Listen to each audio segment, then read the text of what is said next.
So I've been doing a kind of mediation called nonviolent communication. It's based in the work of Marshall Rosenberg. And the point of nonviolent communication mediation is for each of the people involved to feel heard and understood. And so what happens when we hear someone and understand them? How do we feel about them, as opposed to when we're arguing with them? Right? So what I'm connected, exactly. So what I'm gonna do to help to foster a sense of connection among the panelists, we don't know who they're gonna be yet, and I'll get to that in a moment, is I'm going to be translating opinions, judgments, arguments, points of view into feelings and needs. And that's going to be the language that we're going to speak today, which time and again has shown to be effective in engendering compassion, connection, and understanding. So I'm going to go over some of the things that I will start with. Okay, so I'm calling this third side mediation.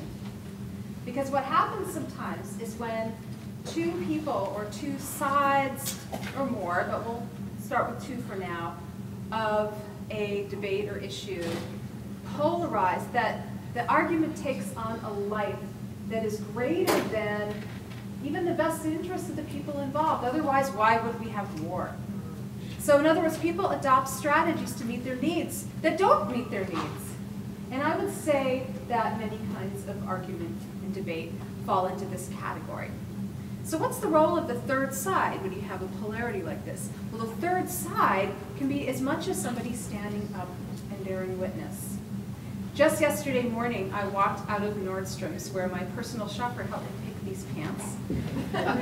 And on the sidewalk was a man being pressed into the ground by 3 police officers. And I was kind of shocked and floored, very shocked. And I just stood there and I bore witness. And I tried to play the role of the third side, even though I was being asked to back off a number of times. Whenever I see a person of color being treated anyway by cops, I stand and I bear witness. I've gotten traffic tickets that cost hundreds of dollars for this, but it's really important to me. The third side can be as much as taking a step over here. The Quaker tradition has a long history of bearing witness. The third side can be when you put a hand on each of your friend's shoulders. It can be anything. Any one of us can play the third side at any time. Today it happens to be me, and at some point I might ask you all to help me translate into feelings and needs if I get stuck in guessing at what the feelings and needs might be under some of the points of view that I hear. So I'm going to ask you to sort of, if you could see these, to have these in mind. So anyone can be a third side. We know this position intuitively. That's the first thing I'm starting with. The second thing I'm starting with is a premise of nonviolent communication mediation, which is that human needs are never in conflict. The need for cooperation and the need for safety, they're not in conflict. The only thing that's in conflict are our strategies, the way that we want to go about meeting our needs. And what happens with those strategies? We get very attached to them, and we confuse them with our needs. So anytime we say, I need you to, what are we doing? We're attaching to a strategy, right? The third thing I'm starting with is, and then when we really understand each other's feelings and needs, that solutions or strategies that will work for all of us flow more organically. They kind of emerge more easily. And here's what my hypothesis is for this witnessed mediation, is that we can experience this transformation from being attached to our strategies to solutions coming up organically. And we can experience this vicariously by witnessing people whose points of view resonate with our own go through this process. That's what I'm hoping today. And then the last thing is, in my experience, it really helps to share from the heart now and into the future. So I'm asking you to join with me in creating an intention for that, and to hold the space for the people who will be taking the risk to come up here and do this mediation. So I'm asking if you would release, if you can, to the extent you can, release any attachments to opinions and positions that you might have for this period of time. I realize that's a lot. And listen with giraffe ears for the feelings and needs. And does anybody know what I mean by giraffe ears? Attentive. Attentive. Anything else? As I understand it, we see there's like the Jekyll and the giraffe, and the Jekyll is kind of like this negative voice that you hear all the time that assumes the worst of everyone, and the giraffe ears are more open-hearted and tries to assume the best. Yeah, yeah. So the giraffe is the animal. Thank you, Sean. The giraffe is the animal with the largest heart. The giraffe also has a very long neck, so they can kind of look around. So when you have giraffe ears on, you can't hear anybody's negativity, you can't hear opinions, you can't even hear anything anyone says about you or your group. All you hear are their feelings and their needs. So I'm going to ask you to help me listen with giraffe ears for the feelings and needs that come out of this. And the third thing, as I just alluded to, is to expect that we're going to have positive outcomes from this. And we're going to have greater understanding, empathy, and compassion and come into it that way. Let's take a moment to introduce ourselves and our identity, how we feel about that, and what, if any, issues we have experienced in this community stemming from or attaching to our identity.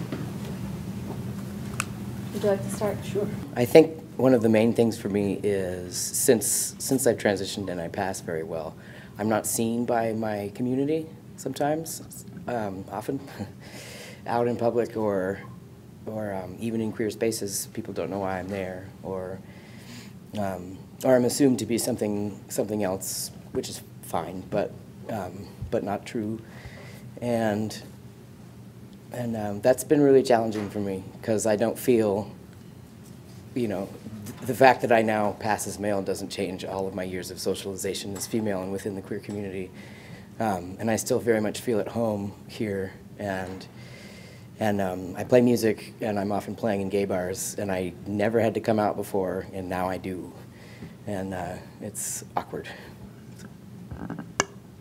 So sometimes you feel awkward because your need to be seen isn't met in this body that you now walk in. Yes. I'm Jill, and I would say that I do femme because it's something that is fun and it attracts people who I'm attracted to, but that my gender, which we won't be dealing with today in this panel, but I want you all to know that my gender actually feels much more complex. For a period of time, I actually identified as a fag, and I had a number of gay male lovers and was very much a part of gay male community. That no longer feels salient to me. It's something fun to play with, but it doesn't feel like a live issue, but it's a part of my history. And those who know me, I think, experience it more directly than those who might meet me on the street. So I share a sense of that kind of invisibility, or that disjuncture between how you look and what might be going on inside. Hi, I'm Jay, and forgive me for I don't have my voice during this conference very well. I actually identify as Butch, but I think what caught my attention about the question was fluid. I feel very fluid between being called he or she, or being recognized as a boy or a girl. So I guess, and I did actually go to a point where I was just at the edge of transitioning. That I did step back from it, but I did actually go through the process, and I had my paperwork that said I was, that I could, get that T if I wanted it, and I did step back from it, so, because it's just a personal decision. But I do, it kind of pains me to see the problems that the community is pushes back on trans folks. It just pains me. We're all from the same fabric, and, sorry. It needs to be recognized. And, why do you divide a community that's, that's already in the minority, So anyways, that's... So it sounds like you're having a need for cohesiveness, for unity? Yeah. Yeah, I think that we are more powerful together, and that's how we can really change the world. Okay. It's I'm gonna stop you because I want to keep this into introductions and go into that.